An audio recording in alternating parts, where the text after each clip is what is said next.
It was a rainy afternoon in the corner of a small, bustling cafe. The place smelled of freshly ground coffee beans and warm pastries, and the chatter of strangers blended with the soft hum of jazz playing in the background. In the farthest seat by the window sat a man in his late 50s, impeccably dressed in a dark suit, with eyes that seemed to carry the weight of 1,000 unspoken stories. His coffee sat untouched, growing cold, as he stared blankly at the street outside. No one knew his name. No one dared to interrupt the solitude that seemed to wrap around him like a heavy coat. But then, a small, fragile voice broke through.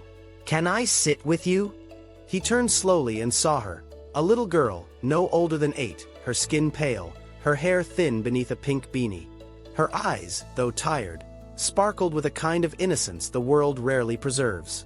She clutched a small stuffed bunny in one hand, and an oxygen tube trailed gently from her nose to a small portable tank. In that moment, something stirred in him, a crack in the walls he had built around his heart. Neither of them knew it yet, but that question would change both of their lives forever. Before I tell you what happened next, this is a story you don't want to miss. It's about love found in unexpected places, the quiet bravery of a sick child, and the lonely heart of a man who had everything money could buy but nothing that truly mattered. So stay with me until the very end, because the twist will leave you breathless. And if you believe that kindness, no matter how small, can change a life, hit that like button, subscribe, and share this video. Let's make sure stories like this remind the world that humanity is still alive. Her name was Lily. She told him this in a soft, careful voice, as if her words might shatter if they came out too quickly. He nodded and introduced himself simply as Daniel. What he didn't tell her, not yet, was that his full name was Daniel Hawthorne, CEO of one of the largest real estate firms in the city. The name carried weight in boardrooms, commanded respect in negotiations. But here, with this little girl, it meant nothing. And strangely, he liked it that way. They sat quietly for a while, the rain tapping against the cafe windows. Lily nibbled on a blueberry muffin, and Daniel found himself stealing glances at her. She was so small, yet there was a certain strength in the way she held herself, as though she was used to fighting battles no child should have to fight. Over the next 15 minutes, Daniel learned bits and pieces about her. She loved drawing, mostly flowers and animals. She liked strawberry milk more than chocolate. And she was at the cafe because her mom was running late from a doctor's appointment down the street. She didn't go into detail, but the oxygen tank and the way her breath sometimes came shallow told him enough. For Daniel, it was almost unbearable to sit across from her and not feel the ache in his chest grow stronger. 3 years earlier, his world had collapsed. His wife, Claire, the love of his life for over 3 decades, had passed away unexpectedly. It had been sudden, an aggressive form of cancer that took her within months of diagnosis. The pain had been like nothing he had ever known, a wound that never truly healed. Since then, Daniel's life had become mechanical. He threw himself into work not because he loved it anymore, but because it kept him from thinking. His days were filled with meetings, contracts, numbers. His nights were filled with silence. His only son lived abroad, and though they spoke occasionally, the conversations felt hollow. 2 people on opposite ends of the world, each drowning in their own unspoken grief. That's why, when Lily asked to sit with him, Daniel's instinct had been to politely refuse. He had grown accustomed to keeping people at arm's length. But something about her, her openness, her fragile bravery, made it impossible to turn her away. As the minutes ticked by, Daniel felt the strangest thing happening. He was talking, really talking. He told her about his favorite place to watch the sunset in the city. He told her about a dog he had as a boy named Rusty. And when she laughed at his silly childhood stories, something inside him, something buried deep, stirred awake. But just as a flicker of warmth began to return to his life, reality reminded him of its cruelty. Lily's mother arrived. She was in her early 30s, her eyes heavy with exhaustion. She thanked Daniel politely, took Lily's hand, and left with a small wave. The moment they walked out, the corner of the cafe felt unbearably empty again. Daniel told himself it was just a chance meeting, that their paths had crossed for a brief moment and would probably never cross again.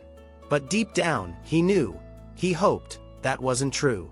What Daniel didn't know was that Lily was about to walk back into his life in the most unexpected way, and bring with her a storm he wasn't prepared for. The day that changed everything began like any other. Lily sat in the hospital waiting room, clutching her small sketchbook, trying to distract herself from the endless beeping of machines and the smell of antiseptic that clung to her clothes. Her treatments had been rough lately, and she was tired, so very tired. But as she flipped through her drawings, her eyes wandered to the far corner of the room. There he was again, the quiet man in the navy suit. He sat alone, shoulders slightly hunched, staring blankly at a cup of coffee that had long since gone cold. She had seen him a few times before in the same spot, always by himself, never speaking to anyone. Something about him felt familiar. Not his face, but his sadness. She knew that kind of loneliness. That day, instead of keeping her distance, Lily did something unexpected. She walked over, clutching her sketchbook like a shield, and softly asked, "Can I sit with you?" The man blinked, startled, as though someone had pulled him from a deep sleep. "Of course," he replied, his voice gentle yet gravelly, like it hadn't been used much lately. For the next few minutes, they just sat in silence. Lily began to draw, her pencil scratching lightly on the paper. Curious, the man leaned over to look. "Is that me?" he asked, seeing the small portrait she was sketching of him. She smiled. "Yes. You look like someone who needs a friend." The words hit him harder than she could have imagined. This little girl, barely big enough to hold her sketchbook steady, had seen straight through him. He introduced himself as Daniel Hawthorne. He didn't say much about why he was at the hospital, only that it wasn't for him. She didn't push. Instead, she showed him more of her drawings, pictures of a sunny park, a small dog, and a family sitting together at dinner. "You draw happy things," Daniel remarked quietly. "That's because I want to remember happy things," she replied, her voice soft but sure. That single moment, the bravery of a little girl reaching out to a stranger, broke something open in him. For the first time in years, Daniel felt a spark of connection. And in that moment, the walls he had built around himself began to crack. From that day on, Lily and Daniel's encounters became a quiet routine. Whenever she came in for her treatments, she would look for him, and more often than not, he would already be there, waiting in the same corner with a fresh cup of coffee, as though he knew she would come. At first, their conversations were light, about her sketches, her favorite colors, the dog she wanted to adopt once she got better. But slowly, Daniel began to open up. Lily learned that he wasn't just Daniel, but Daniel Hawthorne, a man whose name was whispered in boardrooms and printed in glossy business magazines. The CEO of a multi-billion-dollar corporation. A man the world saw as untouchable, yet here he was, sitting in a hospital waiting room with his tie slightly askew, carrying a sadness that success couldn't fix. One rainy afternoon, Lily showed up with a small envelope. Inside was a drawing she had made just for him. A tall man in a suit holding hands with a little girl as they stood under a bright yellow umbrella. "It's us," she explained. "Even when it rains, we can still find something bright." Daniel stared at it for a long moment. It had been years since anyone had given him something so simple and so personal, expecting nothing in return. He cleared his throat and told her something he hadn't said aloud to anyone. "Lily, I lost my daughter. She would have been about your age." She didn't say, "I'm sorry," like most people did. Instead, she squeezed his hand and whispered, "Then you can be my extra dad, and I'll be your extra daughter." From that day forward, Daniel wasn't just a visitor. He became her fiercest supporter. He arranged for her hospital room to be filled with her favorite things. Soft blankets, fairy lights, and stacks of art supplies. When Lily's energy dipped, he would read to her, sometimes from business articles, which she pretended to find boring, and other times from her favorite storybooks. But Daniel's help didn't stop at the hospital walls. Quietly, without fanfare, he set up an anonymous fund to help cover Lily's medical expenses. He made calls to specialists, brought in experts, and ensured she received treatments her family could never have afforded. And Lily, in turn, gave him something no money could buy: purpose. She began sending him little notes before his important meetings. "Good luck, Daniel. Don't forget to smile." She even made him promise to wear colorful socks to remind himself not to be too serious all the time. He kept that promise. It was an unlikely friendship, the kind that made people pause and wonder how such different lives could intertwine so deeply. But for Daniel and Lily, it was simple. They had found each other in a place where hope was scarce, and together, they made it grow. What neither of them knew was that this bond they had built would soon be tested in ways they could never have imagined. The first signs that something was wrong came quietly. Lily's treatments, which had been showing signs of progress, suddenly stopped working as well. Her energy waned faster than before, and the doctors began to speak in hushed tones outside her hospital room. Daniel noticed immediately. On one visit, instead of running to greet him with her sketchbook in hand, Lily stayed curled up under her blanket, her small frame trembling with fatigue. When he asked how she was feeling, she simply whispered, "Just tired, Daniel. Really tired." At first, he told himself it was just a bad day, a side effect, nothing more. But the truth became harder to deny. The sparkle in her eyes began to fade. Their once joyful drawing sessions became shorter, sometimes ending with Lily too exhausted to even lift her pencil. Then came the moment Daniel would never forget. One rainy afternoon, he arrived at the hospital to find Lily's bed empty.